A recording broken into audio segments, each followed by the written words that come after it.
Quick little video just to tell you, regardless of the knife that you use for whatever purpose, from time to time, make the time to take an alcohol-based pad to sterilize the blade a little bit, especially the edge.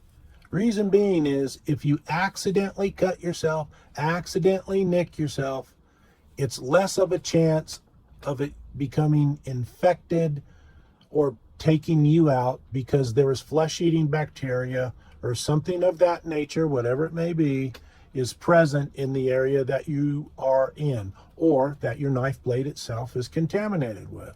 So, earlier, I was careless, nicked myself. I took the time immediately to go ahead and clean the wound. Luckily, it was nothing serious. But again, I was cut because of my carelessness. So, don't be careless with knives. Do it right. But from time to time, always